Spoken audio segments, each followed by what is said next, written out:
Start with a 2-digit and then go a 3-digit multiplication. You might choose something really ugly, such as 67 groups of 58, or maybe we'll make that, let's make it 78. Make some really ugly numbers there. Too ugly to solve just mentally, so we need to use written strategy. But we can try to estimate mostly mentally. So it's always good to round one up, round one down. So we'll just do 70 groups of 70 as our estimate. For students, it might be worthwhile for the estimate to try to do something like this if they're not sure. So 7 groups of 7 is 49. You need to know that to be involved in this strategy, because this is a strategy that goes beyond single digit multiplication. So you need to be pretty good at your multiplications if you're doing this. Then 70 groups of 7 therefore is 490.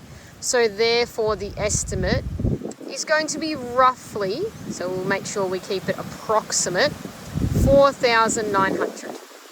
And then on this side, let's set up our actual area model, which is like paddocks in a way. So we're going to write 67, 78, because our problem was 67 groups of 78. 78 paddocks with 67 cows in each. How many cows all together? So it's a lot of room. Or the paddock might be 78 metres wide, 67 metres long. 78 metres wide, long, 67 metres wide, because the long one's always the biggest one, and therefore what's the area of the paddock? So we can do this type of thing and try to solve the area. Usually you'd make these two the bigger ones, so it's a sort of a proportionate looking model. And now you can multiply in any order you like. So let's go 7 groups of 70, 490, 8 groups of 7, 56. So you can see we're following the coordinates. So we're going 8 groups of 7, 56. 7 groups of 70 or 70 groups of 7, 490. We'll leave that one till last. That one's usually the hardest. 8 groups of 60, 480. You can work it out bit by bit. You can go 6 groups of 8 is 48. So 60 groups of 8 is 480. Now we've got this tricky one. So this one I do like doing bit by bit, just because the most common reason students get it wrong is the place value pattern, the power of 10 pattern. It's not actually anything to do with the model so much as itself, as the power of 10 pattern usually stumps them. And you can do an extra layer in there, sort of like this, and do 1 0 pattern at a time. So then the model would require you to add it up. I do like to do this mostly in my head if I can. This one's a bit uglier, but what I'm going to do is I'm going to pretend it's 500 and pretend it's 500, and then just take away 30, because that's 10 off and that's 20 off. So therefore that would be 1,000. So 5,200. If I add this one to this one to this one, 5,200, 5,200. And then I would have to add 56, take away 30. So I really just have to add 26 there if I combine those two. So it's just 5,226. If we compare, oh, well, that's the exact answer, apologies. So if we then compare to the estimate, 4,900, we know that we rounded this one up, but we rounded this one a bit more down. So we were expecting an answer that was a bit above our estimate, knowing that for multiplication, it can be a little bit high, off, more off than you'd expect an addition or subtraction estimate to be. So that one I'm pretty confident about. I might try my other favourite method though, because I always like using 2 methods. This one I hadn't mocked up in advance, so I'm not sure that I'm actually right. It'll be a pretty interesting video if I am wrong. So remember, our estimate is 4,900 as an estimate for the approximate equal sign. And now I'm going to do the lattice method to check. The lattice method doesn't use expanded form. It just writes them as digits. So instead of the 60 and 70, it's just got the 6 and 7, but in order. Then you draw a window pane essentially for a 2x2. There's just 2 boxes for those and 2 boxes down, and then it fills up the grid.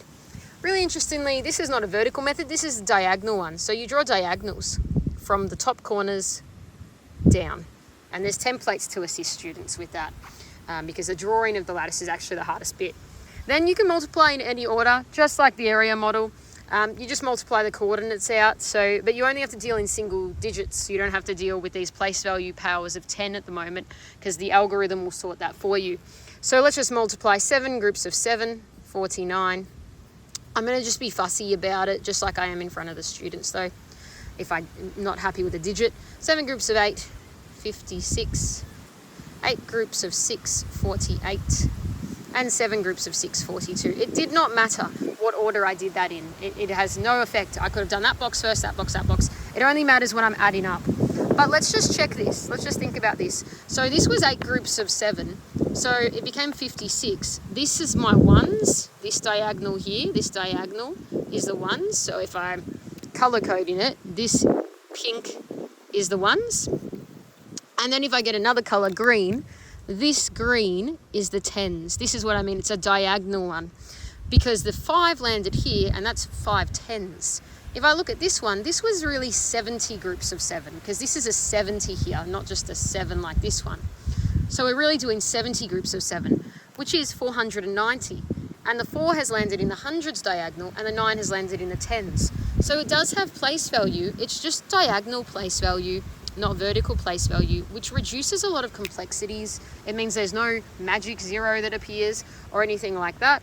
Not that there ever was a magic zero. That's a poor explanation. But now let's just add it up and see what happens. And apologies, I've coloured it up just to show you the place values. And I might as well continue that. So I'll just colour code it correctly. So these are our ones. I'm going to do a T for the tens, a H for the hundreds, and then I'll use my TH, my fading pen on me, dying on me, as my thousands. I've got no other colour, so I've got no other option. All right, then we're going to add it up diagonally. So the ones is just 6. These create a renaming situation here, which is good why I chose quite tricky numbers. So we've got 8 and 9 is 17, add 5 is 22. So we're going to do that for the extra 2 hundreds that transferred or renamed from our 2010s, and then the 2 in the ones place there, well really the tens place, but the ones of the tens. And then we've got here, if I just go over this, 4 and 4 and 2, that makes 10 of the place value. So we renamed there and we had the leftover 2 there, and we have 4 and 1 is 5. So that made 5, 2, 2, 6, 5, 2, 2, 6. It matches the area model, and if I did a vertical algorithm, it would also match. So we have it confirmed that our area model was correct. Relative to our estimate, it already looked good, but now we've checked it with a second method. We know it looks great. And that's what I'd encourage students to do, to always have 2 methods. Oh, we've got an interested mathematician over here. Very curious. What's your favorite method, Daisy? So that's why we always say to students, try to use 2 methods, never just one in your toolbox, because then you can't check it. Always estimate first as well, because that's what you'll probably do in real life, and then you'll just pull out the calculator probably in real life, which is why we only need to learn these for so long. Really just for exams that don't have calculators allowed, and in real life I'd be using my calculator. But I would also be referring to an estimate to make sure I don't accidentally push the wrong thing on the calculator. Can you give us a moo to finish it off? Moo! Moo!